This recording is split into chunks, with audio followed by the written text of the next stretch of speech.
Powered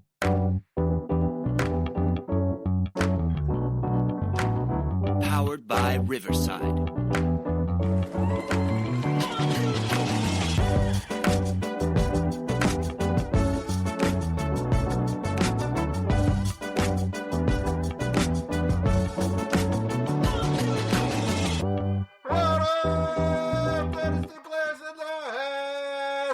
It's the Dynasty front office, and we are building you championships one trade at a time.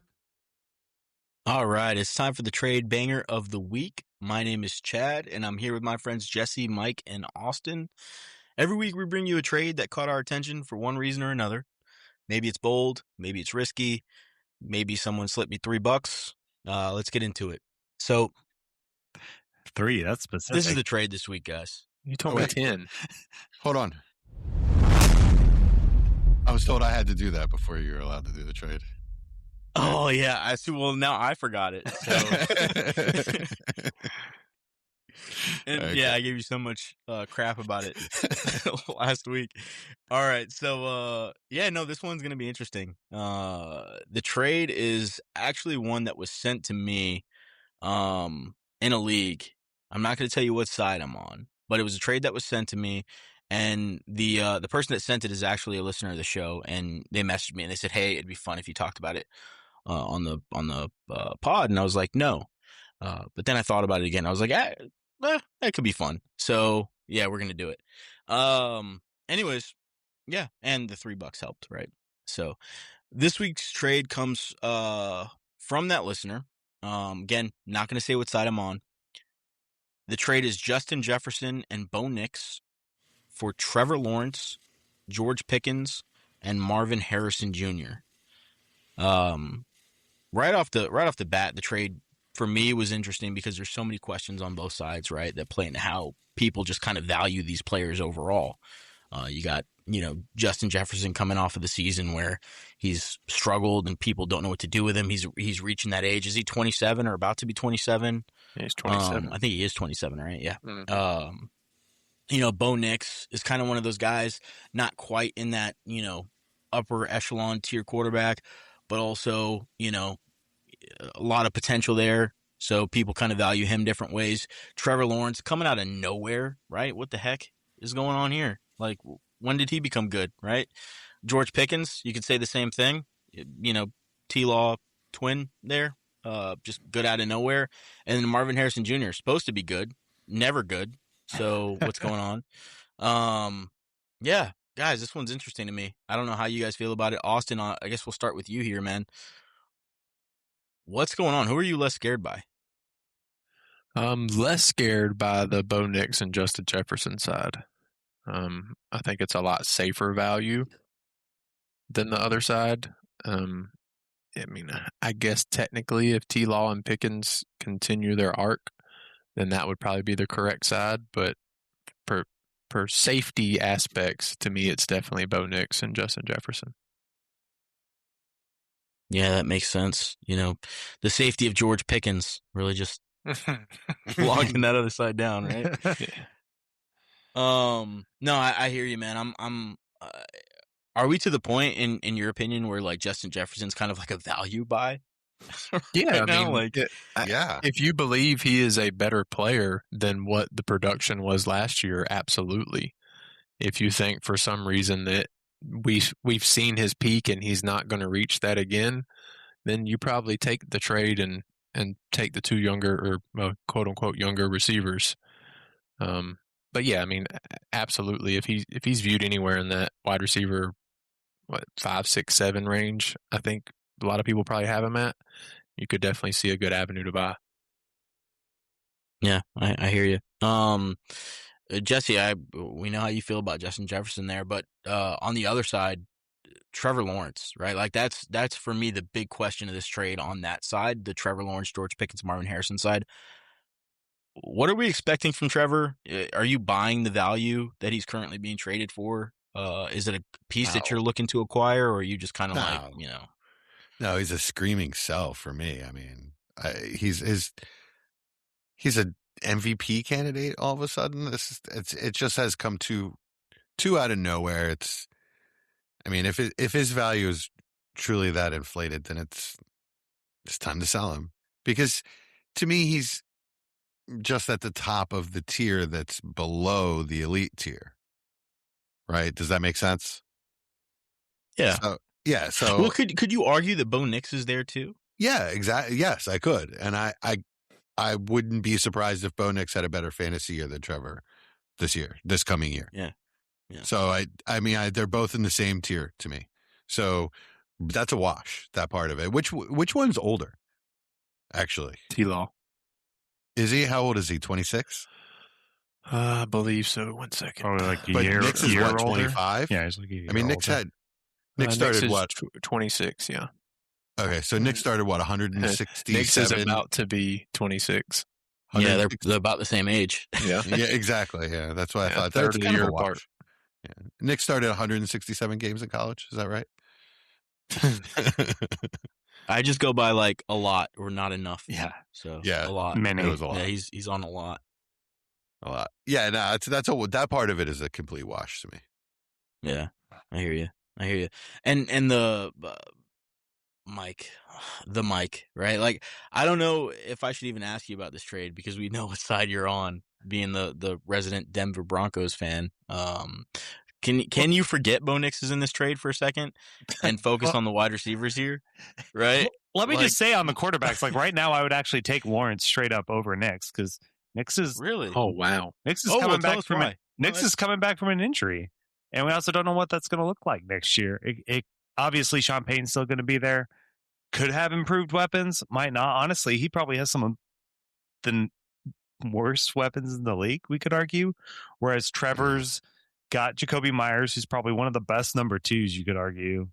Well, I guess besides like T. Higgins, like for what Trevor needs, probably his play caller's never going to go anywhere, assuming they continue to play like they did. And then he's got Travis Hunter coming back from injury, and still Brian Thomas Jr. there. So, I mean, I don't know. He's got three really good. Like, I would take one of those three to be on the Broncos, please. Like, and he's got three of them. Granted, a lot of his production was he had more rushing touchdowns, but like he had a new play caller that saw him excel in that. So Yeah, it's definitely part of his game that we expected. It's not like it came out of nowhere, so I completely understand there. I'm a little shocked on that one. I didn't think that you would take Lawrence straight up even after the year he's coming off of. I wanted to ask you about the wide receivers, but I guess after that, probably go back to Austin here. Pickens, Marvin Harrison Jr. Versus Justin Jefferson. What side are you leaning towards? Are you all but giving up on Marvin Harrison Jr.? Do you think he's another value buy, maybe just on a little bit less of a tier there than Justin Jefferson, a couple tiers down, or how do you view the trade? Yeah, I'm still going to believe in side. the player Marvin Harrison Jr. It's been a disastrous 2 years overall when we think about what we expected, but I still believe in the player and the talent. Don't love the new OC signing, but that's for a different day and hope that it succeeds. But as for Justin Jefferson versus George Pickens and Marvin Harrison, I think I take two receivers over Jefferson. It's risky and it can lose you production moving forward, but it can also give you very similar production out of two wide receiver spots compared to one.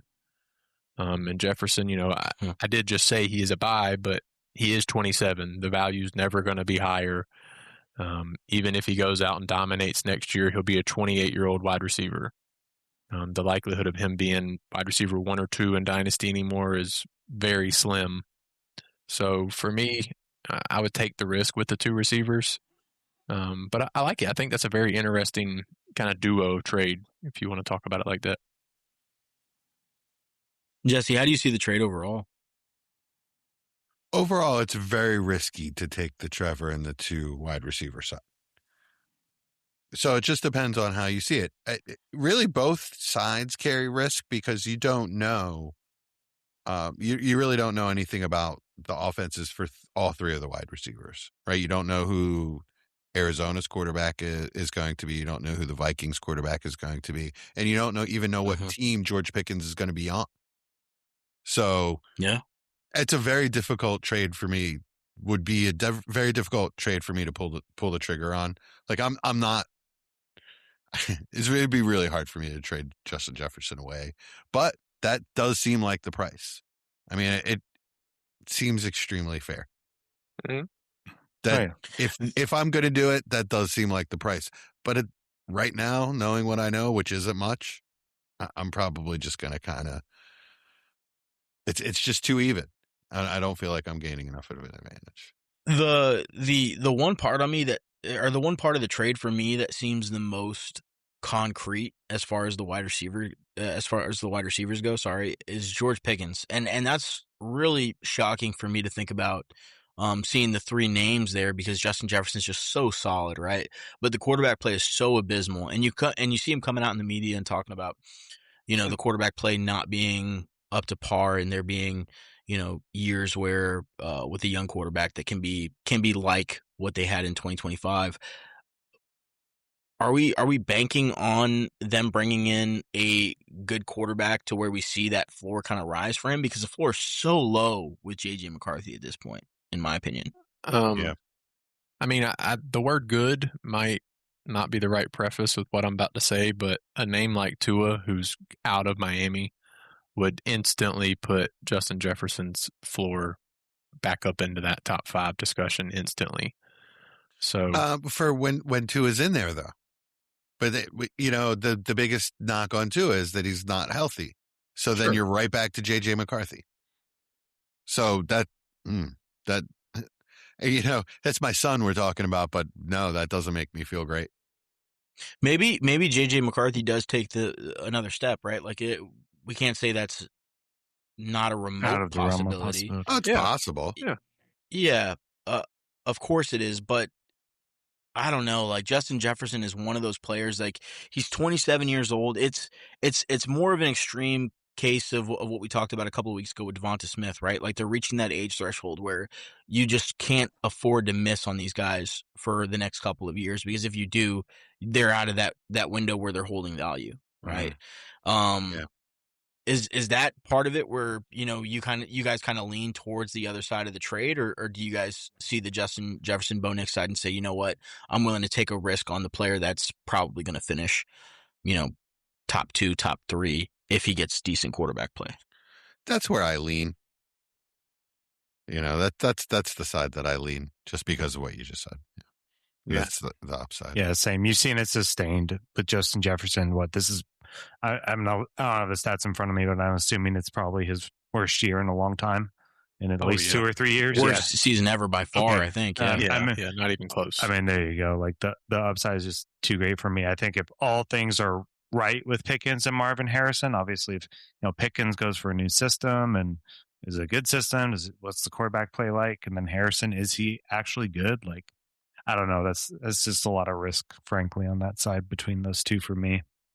Yeah, it's a classic opportunity to buy low on a talent that I think everybody believes in the JJ talent, and then sell high on the Pickens talent, which could very well be a spike year in his career. Yeah, it was kind of interesting to me, Chad. You said he felt like the most concrete receiver, given we have no idea where he's going to be. I mean, I saw it just came out that the agent for George Pickens stated that they haven't even started discussions on a contract. Well, so the reason I say that is not because I know the situation for a fact, right? It's because he controls the situation, right? Whereas Justin Jefferson controls nothing, right? He's either going to get a good quarterback or he's going to end up with J.J. McCarthy again. He has no control over that situation. Marvin Harrison Jr., we're just going to say, like, we don't know what's going to go on there. They're either going to get a quarterback or they're not. George Pickens is going to pick his destination. Yeah, he knows what happened. Yeah. He's not going to the Jets. Yeah, he's not going to the Steelers. Not doing that. But I mean, he's also a second-round pick, right? He hasn't made that much money, so this may be his one and only opportunity to really get paid. We know that. But he's going to get money wherever. Like in this market, he's going to get paid wherever he goes. It's not like a good team is going to say, "Well, we're paying you less." He's going to get paid, especially with the cap going up. Yeah, but all right. So what if he goes to the Raiders, who have the most cap room, and plays with a rookie quarterback? He could look at that as a good situation. But for We have fantasy, to remember, I don't too, know. he's 24 years old. He's got 2 contracts left. True. Like, it's not like he's one and done right now. If he's good, he's got two contracts left, and 2 very big contracts, right? Because most contracts are going to go 3 to 4 years. Yeah. So then he's going to be in his prime. He could very well go to the Raiders or the Titans, though. And I would say kinda that's the not do 2 it most alone. likely places would be the Raiders. It's because the Titans have $100 million and the Raiders are at like 79. So, I mean, I definitely think it's very likely if he leaves Dallas, that would be one of the 2 locations we see him in. But on the other hand, those could both be really good. Yeah, I'm fine with either. They don't. It's not as good as Dallas because of the quarterback, Right. but I'm fine with. But they don't really knock them down for me very much. New England. And we also, before the season started, I mean, it's it's good to have this kind of post-season clarity here on how good the situation was. But preseason, not many people were saying, oh, you know what, George Pickens on the Cowboys is going to kill. Yeah. Right. Well, I think there were people saying that he would do better in that system than he would with the Steelers, but no, not with Lamb. Yeah. Not as good as he did. Yeah, I don't think anybody No, not expected even the close. target No. demand that he got. I think that was really impressive to see and shows how good of a player he can be. Yeah, for sure. The 24-year-old wide receiver finishing as wide receiver 5 on the year. It's going to be really, really interesting to see where he goes in this next season. But he's still young into his career here. All right, guys. I guess we'll go one by one here. First off, does anybody have anything else to add? They want to talk about in the trade, or just the worst case scenario with Pickens would be franchise tag and then hold out. So, Yeah, there is a chance Yeah. that he doesn't play at least early on in the season. if he holds out, then we know how that goes for a lot of guys. Yeah. It just It's happened at not good. TMC. Yeah.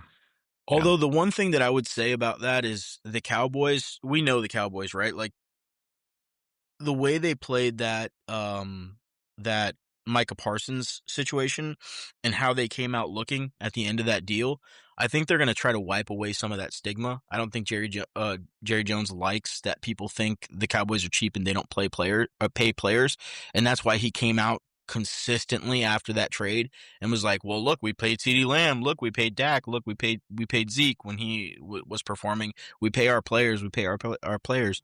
So I think he's gonna say, okay, you know what, if they're gonna bring him back, they're gonna say we're gonna try to get this deal done with him because we want to be a destination that players want to go to. I think that's just I mean, he pays them, but he just waits until the end of the offseason is the problem. Because Zeke was in Mexico.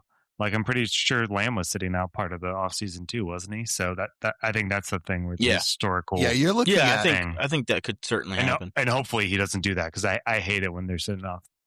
Most players Chad, you're sitting looking out the at it offseason are not. as what you would do, right? And that's what I think the Cowboys would do. That's what I think the Cowboys would do. I guess I have much more faith in Jerry Jones to screw this situation up. You can only hope as an Eagles fan. You can only hope. I'm going to be honest. If they pay him what his market value is, they're going to have 50% of their cap in 3 players. Yeah. Very 50% of this year's cap. Yeah. Which is dangerous to do in the NFL. Unless they backload his contract and restructure some other guys. Yeah. I mean, Dak only has $130 million a la Eagles right now. Yeah. So it'll be interesting. Yeah, it'll be interesting. I guess that's all the kind of unimportant stuff we don't really care about as far as the contract situations go. We just want to see where what happens. So patience, long off season. We'll see.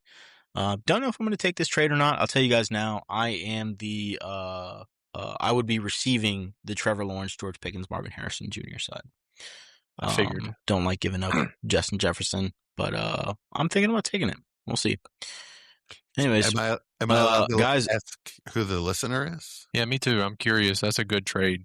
I'd like to know who sent that. You guys actually don't know him, which is good because you don't know all of our listeners, right? If you knew all of our listeners, good. Yeah, absolutely. Then we wouldn't be a very good podcast, would we?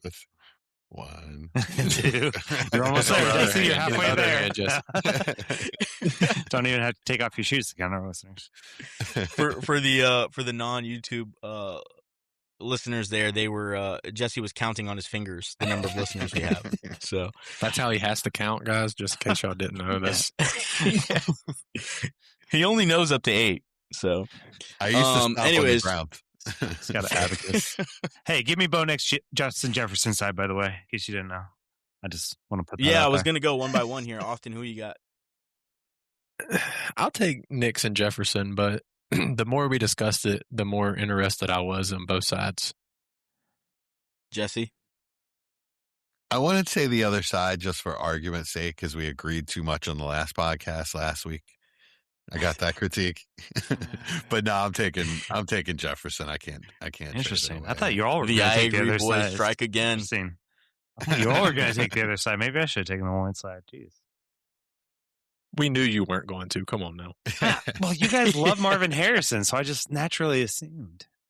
Yeah, I'm not. That's those guys. I like Nathaniel Marvin Hackett going there is just a but it's Mike LaFleur. Deadly downer as can be. Gosh. But it's Mike LaFleur. I think Hackett's not going to call plays. Again. I mean, he better not call the offense. I mean, if you're looking at maybe Aaron Rodgers just going there. If you're looking at a lot of the Rams concepts and Marvin Harrison being plugged into that offense, then I mean, we don't know who the quarterback is to deliver the ball, but that's a scary part. That's a huge scary part. Yeah, but I like Marvin Harrison in that offense. I'll tell you that much. Yeah, he would fit really well with the Rams. That's for exactly. Sure. Yeah, yeah. There's a big. All right. Well, this has been the trade. Rams, Sorry, we're stepping all over each other tonight. It's fantastic. Are we done here? Are we done here, guys? Yeah. All right. This has been the trade banger of the week. If you've got a trade that shook up your league, send it our way. You know what, guys? This is not even written down. I memorized that. Good job. So I'm pretty impressed with myself. I didn't even realize I memorized it until just now. I was going to make up something to say. But if you got a trade that shook up your league, send it our way. You can reach us at dynfo.official@gmail.com. Again, that's dynfo.official@gmail.com. And we may or may not get to your trade. We will respond back. Probably. 60% of the time. Ladies and gentlemen, welcome to the front office. The lights are low, the boards are lit, and the dynasty clock is ticking. From the heart of the startup draft to the championship throne, one crew rules the long game. Give it up for the undisputed architects of empire,